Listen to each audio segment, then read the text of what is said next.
નમસ્કાર દર્શક મિત્રો, GTV ગુજરાતી ન્યૂઝમાં આપ સૌનું હાર્દિક સ્વાગત છે અને હવે જોઈશું સમાચારો વિગતવાર। સુરતના કામરેજની હોસ્પિટલમાં ગર્ભમાં જ બાળકના મોત બાદ પ્રસૂતા માતાનું પણ સારવાર દરમિયાન મોત નીપજ્યું। પ્રસૂતાને દુખાવો પડતા હોસ્પિટલ ખસેડાઈ હોય, જ્યાં તાવ પણ આવતો હોવા છતાં ડોક્ટરે યોગ્ય સારવાર ન કરતા અન્ય હોસ્પિટલ લઈ જવાનું કહી હાથ ઊંચા કરી દીધા।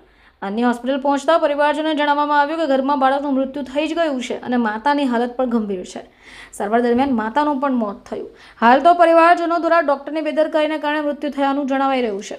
કામરેજ હોસ્પિટલના ડોક્ટર દ્વારા લેખિતમાં લખી આપવામાં પણ આવ્યું કે જ્યાં કેસ કરવો હોય ત્યાં કેસ કરવા માટેની પરવાનગી છે। આ મળતી માહિતી મુજબ અમરેલી જિલ્લા અને સુરત જિલ્લાના કામરેજ ખાતે આવેલી રાજેશ્વરી રેસિડેન્સીમાં 30 વર્ષીય ગાયત્રી મીત શિરોયા પરિવાર સાથે રહેતા હોય। તેમના લગ્નના 1 વર્ષ પહેલા થયા હોય। 9 મહિનાથી ગાયત્રી ગર્ભવતી હતા।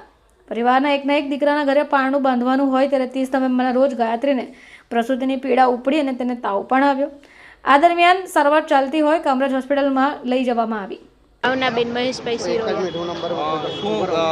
ગાયત્રીબેન સાથે શું ઘટના બની હતી?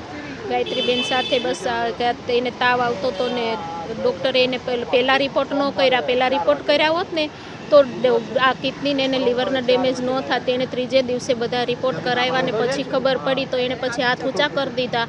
એણે એમ કીધું કે આ કિરણમાં જાઓ ને સ્મીમેરમાં અમને ઇમરજન્સીમાં તાત્કાલિક અહીંયા અમે સ્મીમેરમાં આવ્યા અને અહીંયા આવ્યા એટલે એમ કીધું કે બાળકના ધબકારા તો બંધ જ છે અને એ લોકોએ અમે આવ્યા ત્યાં સુધી કીધું બાળકના ધબકારા ચાલુ છે। તો બાળકના ધબકારા તો 2 દિવસથી બંધ થઈ ગયા હતા। મેં એને કીધું અમે તને 5 આપી પણ અમારે 2 કેસ સાજા જોઈએ એટલે એને હાથ ઊંચા કરી દીધા। એને હાથ ઊંચા કરી દીધા। એ કે ના હવે મારથી આખો કેસ નહીં સોલ્વ થાય। એ કે ત્યાર પછી ક્યાં લઈ આવ્યા? અહીંયા સ્મીમેરમાં અમને નોર્મલ ડિલિવરી કરી આપી। બહુ સારી ટ્રીટમેન્ટ આપી। સ્મીમેરમાં નોર્મલ ડિલિવરી કરાવી દીધી। બાળક મૃત્યુ પામેલો હતો તોય નોર્મલ ડિલિવરી કરાવી દીધી અહીંયા અને બનતી કોશિશ બહુ ડૉક્ટરોએ કોશિશ કરી પણ ગાયત્રીબેનનો બચ્યા।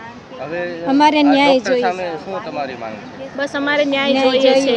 આ તાળું લાગવું જોઈએ આ હોસ્પિટલ અને આવું બીજા એરે ન બને ને એ બસ અમે એ જ માંગ કરીએ છીએ।